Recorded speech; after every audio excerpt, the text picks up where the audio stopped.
Selamat siang pemirsa, saya Siti Isninur kembali hadir menemani Anda dalam Sumut hari ini siang. Siang ini kami telah merangkum sejumlah informasi terkini di antaranya. Pemkab Simalungun lakukan penyemprotan di Kecamatan Siantar. Oknum PNS Karo terjerat kasus ujaran kebencian. 7 jenazah korban kapal Jack Lela teridentifikasi. Selain cuplikan berita tadi, kami juga akan menghadirkan beragam informasi lainnya. Pemirsa, kita jelang Sumut hari ini siang selengkapnya.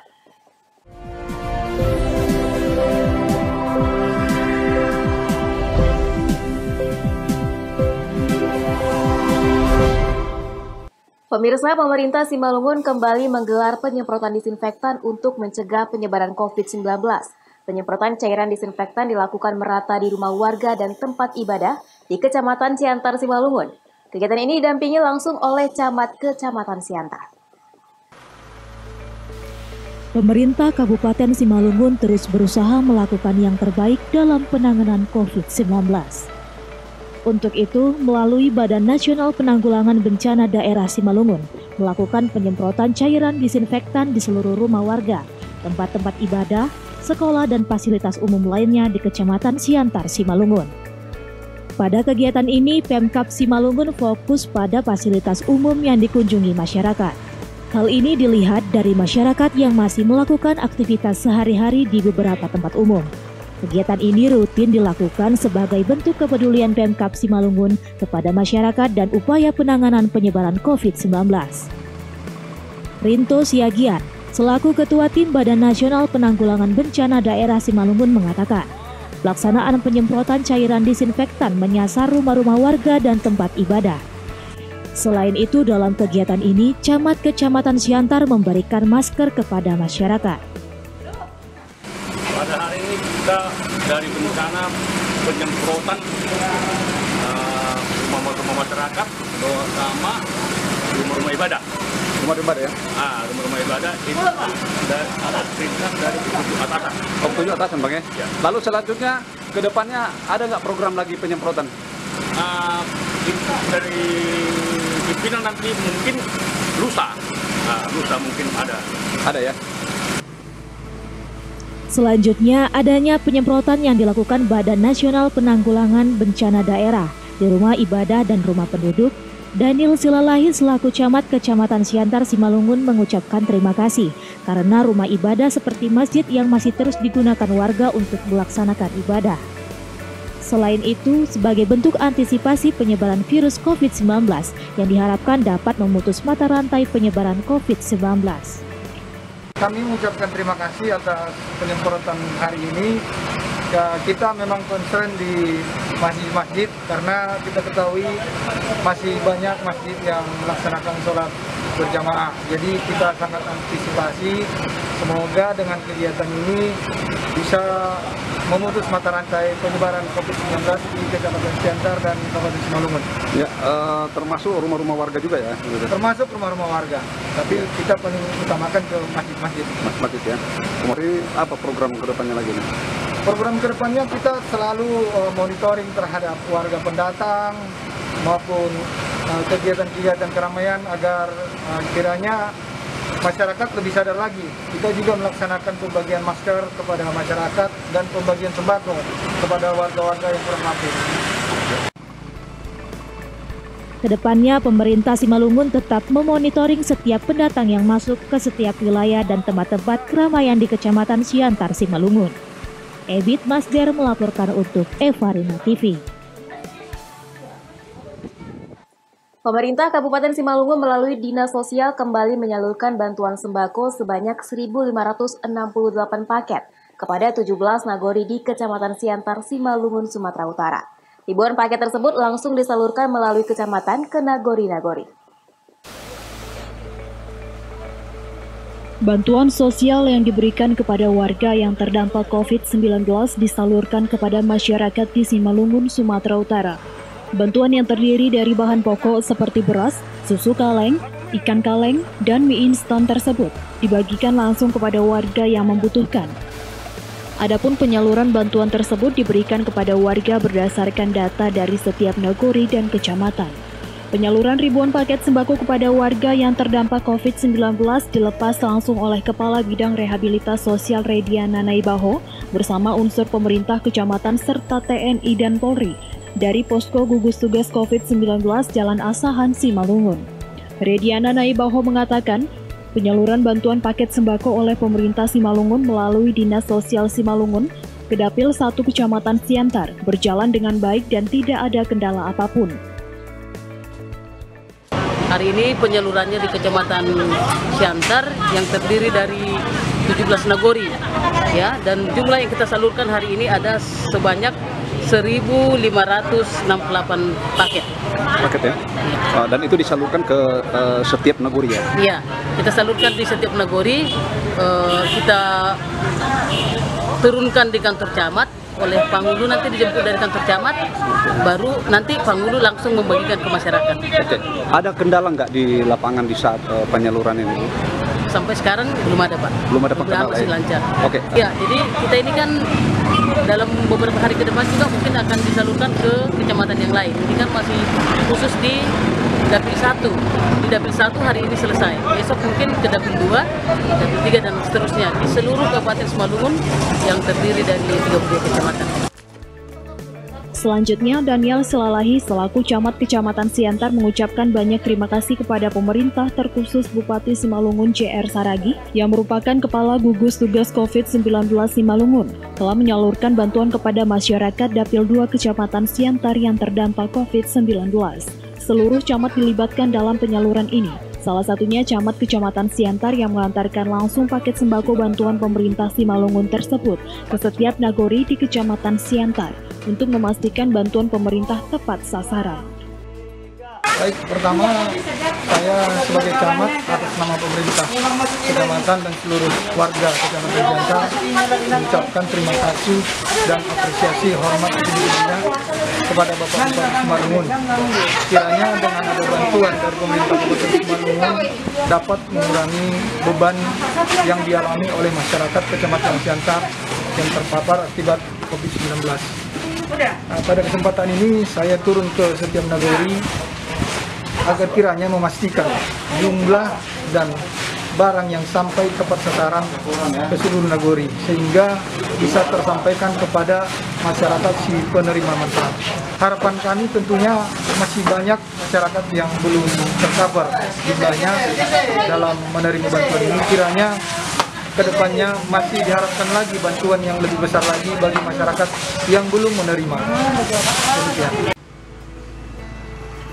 Bagi masyarakat yang belum menerima bantuan baik itu bersumber dari pemerintah pusat, pemerintah provinsi, kabupaten, atau pemerintah desa, agar melaporkan diri ke perangkat desa dan kecamatan setempat untuk dapat didata oleh pemerintah Simalungun, agar nantinya memperoleh bantuan yang akan disalurkan oleh pemerintah.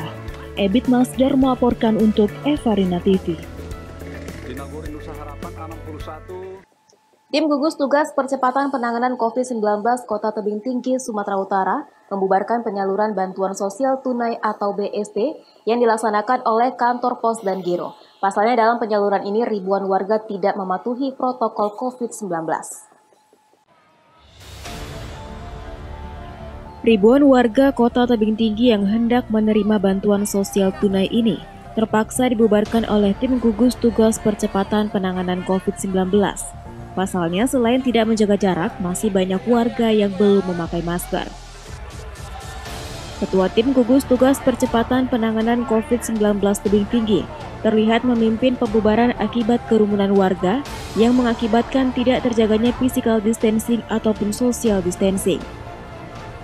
Ketua Gugus Tugas Percepatan Penanganan COVID-19 Tebing Tinggi mengatakan, kerumunan warga ini dikarenakan adanya penerima bantuan sosial tunai dari Kementerian Sosial yang disalurkan melalui PT Pos dan Giro sebanyak 8.260 KK. Namun Ketua Gugus Tugas COVID-19 sangat menyesalkan dan prihatin terkait pembagian yang dilakukan tanpa berkoordinasi dengan Gugus Tugas Percepatan Penanganan COVID-19 Kota Tebing Tinggi. Sehingga banyak warga yang tidak menjaga jarak dalam pengambilan dana bantuan tersebut. BST, bantuan sosial tunai yang dijanjikan oleh pemerintah pusat melalui Kementerian Sosial, hari ini disalurkan melalui PT Pos Tebing Tinggi. Jumlahnya berapa, Pak Wali? Semuanya kalau saya tidak salah 8.260 KK. Masing-masing mendapat 600.000 untuk setiap bulannya selama 3 bulan. Kita menyatakan, pertama saya merasa prihatin bahwa kantor pos tidak mau mengajak diskusi kita bagaimana menjalankan daripada pembagian BST ini. Sehingga menumpuk masyarakat di situ yang bisa mengakibatkan yang pertama tidak terjaganya physical distancing. Yang kedua, belum lagi dibayar, masyarakatnya sudah kelelahan akibat berdesak-desakan. Yang ketiga, bisa saja timbul pandemik COVID-19 di tempat yang sedemikian ramai orang. Pembagian bantuan tunai ini akhirnya dialihkan ke Anjungan Sri Mersing Lapangan Merdeka, Kota Tebing Tinggi, dengan memberlakukan protokol COVID-19 dan direncanakan berlangsung selama 4 hari ke depan. Alex Daringging melaporkan untuk Evarina TV. Oknum PNS Karo terjerat kasus ujaran kebencian. Beritanya akan hadir sesaat lagi.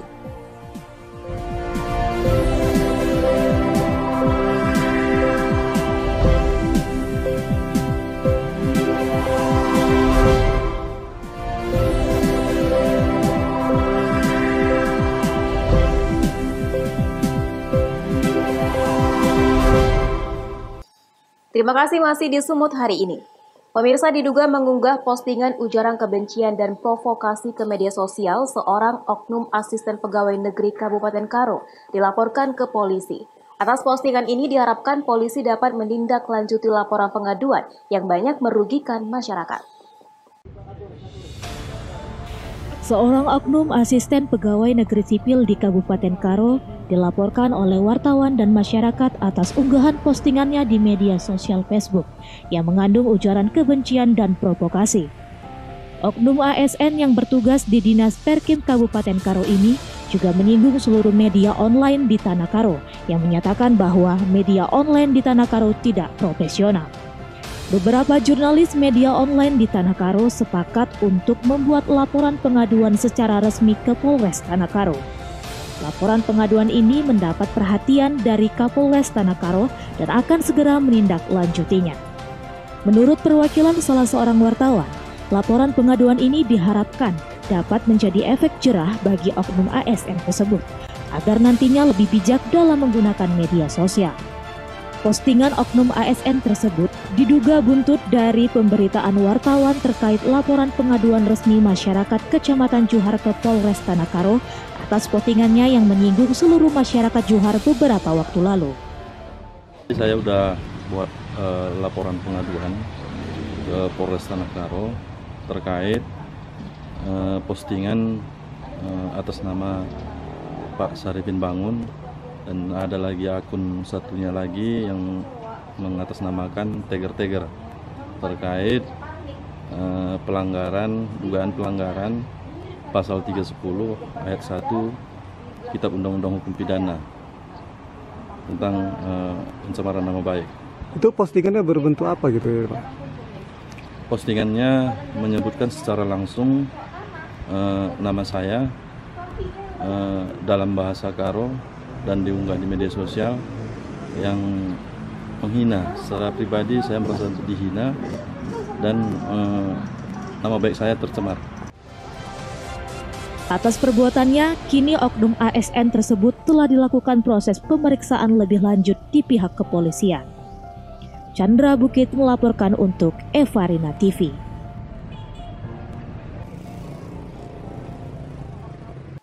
Tidak terima disuruh untuk membayar hutang ke salah satu bank, seorang adik bacok abang kandungnya sendiri hingga dirawat di Rumah Sakit Metamedika Sibolga, Sumatera Utara. Inilah video amatir hasil CCTV milik Swalayan tentang peristiwa pembacokan yang dilakukan Romi Nasution 40 tahun terhadap M. Syahrial Nasution di depan Swalayan Alfamidi Sibolga, Sumatera Utara. Korban dibacok dengan menggunakan parang sepanjang 1 meter hingga suasana di sekitar Swalayan gempar dan warga yang menyaksikan ketakutan untuk masuk berbelanja ke swalayan tersebut. Korban yang tergeletak bersimbah darah itu akhirnya dilarikan ke Rumah Sakit Metamedika Sibolga untuk mendapat pertolongan medis. Korban yang mengalami luka serius pada bagian bahu, tangan, dan kaki itu menuturkan awalnya dirinya menyuruh agar pelaku yang merupakan adik kandungnya itu agar membayar kredit bank yang menunggak. Saya menjaminkan dia di bank. Jadi saya bilang, tolonglah bayar itu. Jangan besok, enggak kau bayar, kau makan uangnya, aku masuk penjara. Aku tengok kok kelewang dia, Pak. Udah disiapkan di kelewang itu. Sama dia kan? Baru aku ambil double stick. Udah bawa kian? Udah aku bawa kian. Rupanya nggak sempat. Udah dulu, istilahnya udah duluan dia siapkan, Pak. Berencana lah ini istilahnya, Pak. Karena nggak dapat membela diri aku lagi situ, Pak. Saya pun membawa double stick ini untuk membela diri kiannya, Pak. Tidak terima dengan arahan korban, pelaku pun menyerang korban dengan sebilah parang hingga mengalami luka serius. Usai menganiaya korban, pelaku pun melarikan diri. Terjadi penganiayaan terhadap diri M. Sahril Nasution yang dilakukan oleh saudara kandungnya yang berinisial RN. Setelah kejadian, Polsek Sibolga Sambas dan Polres Satreskrim Polres Sibolga telah turun ke TKP untuk amankan situasi. Melihat daripada luka itu mungkin pasti dengan menggunakan benda tajam. Juga kami mohon bantuannya kepada masyarakat apabila mengetahui di mana berdomisili pelaku segera memberi atau beritahukan kepada kami di Polsek Sibolga Sambas ataupun di Satreskrim Polres Sibolga. Kini jajaran Polres Sibolga Sumatera Utara masih melakukan pengejaran terhadap pelaku pembacokan terhadap abang kandungnya tersebut. Baharudin Simanulang melaporkan untuk Eva Rina TV. Pemirsa, salah seorang pasien dari 8 orang warga Labuan Batu Utara, Sumatera Utara berstatus pasien dalam pengawasan meninggal dunia dan dinyatakan positif COVID-19. Satu pasien lainnya masih menunggu hasil swab test dan 2 orang yang meninggal dunia tanpa swab test.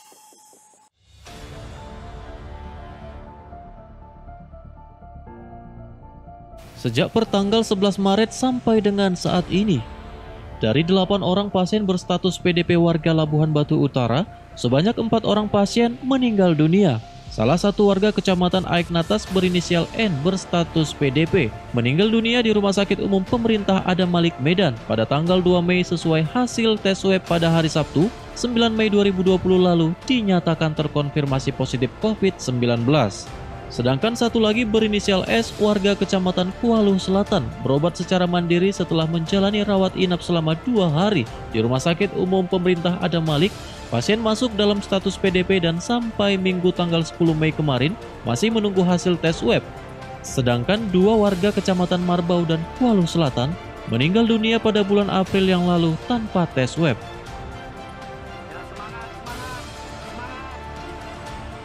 Terima kasih, pasien PDP kita sampai dengan sekarang berjumlah 8 orang. Itu dinyatakan sembuh ada 4 orang. 2 orang meninggal dalam proses perujukan, 1 orang meninggal sudah dinyatakan positif terkonfirmasi, dan 1 orang lagi menunggu swab tenggorokan 7 hari ke depan.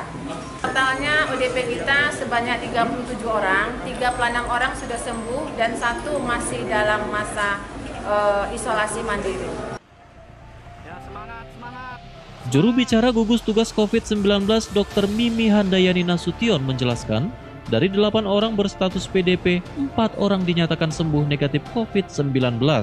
Selama pandemi COVID-19 diharapkan kepada masyarakat untuk tetap menjaga kesehatan. Ucok Sitorus melaporkan untuk Eva Rina TV. Pemirsa, Sumut hari ini akan kembali dengan informasi menarik lainnya. Tetaplah bersama kami.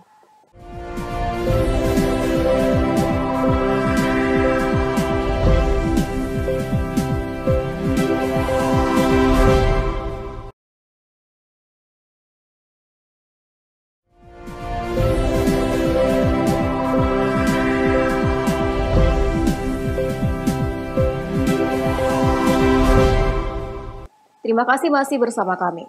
Pemirsa, 7 jenazah korban kapal terbakar Jack Layla diserahkan kepada pihak keluarga untuk disemayamkan. setelah berhasil diidentifikasi oleh tim DVI Polda Sumut dengan metode pencocokan dari darah, gigi, dan ciri-ciri tubuh.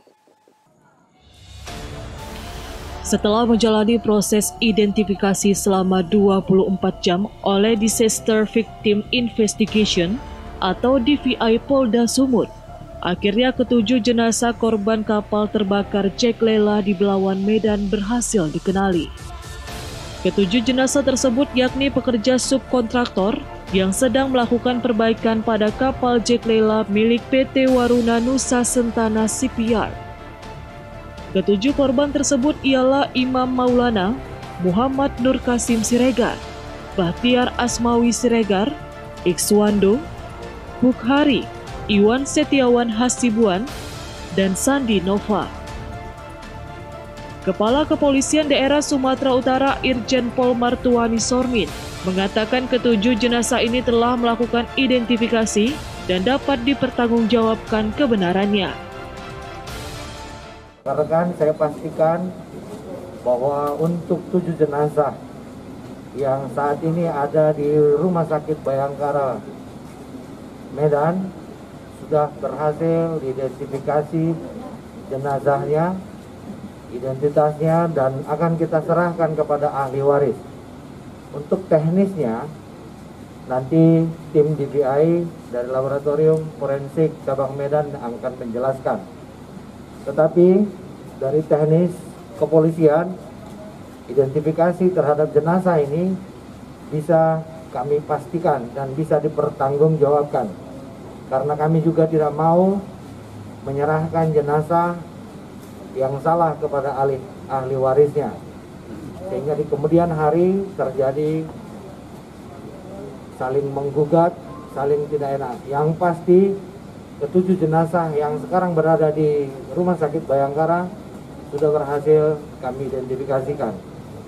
Sehingga malam ini harus kami serahkan kepada ahli waris untuk ditangani prosesi pemakamannya berikutnya. Usai dilakukan proses serah terima, ketujuh jenazah tersebut dibawa pihak keluarga ke rumah duka untuk dilakukan proses pemakaman. Saat ini Polres Pelabuhan Belawan yang sebelumnya melakukan pencarian korban hilang telah menghentikan pencarian karena pihak perusahaan mengatakan jumlah korban yang telah dievakuasi sesuai dengan jumlah pekerja yang berada di kapal. Wahyu Pratama melaporkan untuk Eva Rina TV. Menjelang Idul Fitri 1441 Hijriah ditambah lagi dampak mewabahnya COVID-19, pedagang pakaian bekas di Pasar TPO Kota Tanjung Balai, Sumatera Utara, sepi pembeli dari luar kota dan dalam kota Tanjung Balai.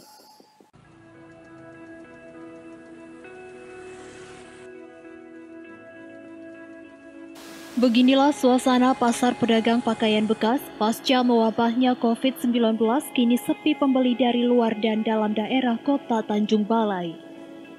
Kondisinya saat ini menurun 90% dari tahun lalu. Padahal setiap menjelang Hari Raya Idul Fitri, biasanya ratusan pembeli pakaian bekas ramai berkunjung baik warga dari luar daerah dan dalam daerah kota Tanjung Balai. Para pedagang mengaku, dampak wabah COVID-19, omset penjualan berkurang hingga 90%.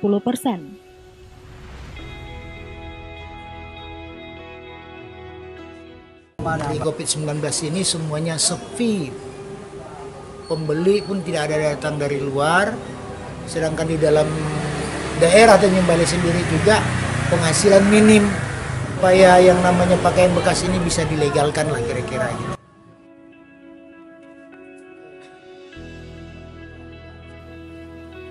Meskipun sepi pengunjung akibat mewabahnya COVID-19, pedagang pakaian bekas tetap berjualan untuk mencukupi kebutuhan ekonomi keluarga. Wanda Pratama melaporkan untuk Eva Rina TV. Pemirsa, informasi tadi sekaligus mengakhiri pertemuan kita dalam Sumut hari ini siang. Saya Siti Isneni Nur mewakili kerabat kerja yang bertugas pamit undur diri dari hadapan Anda. Terima kasih atas kebersamaannya dan sampai jumpa.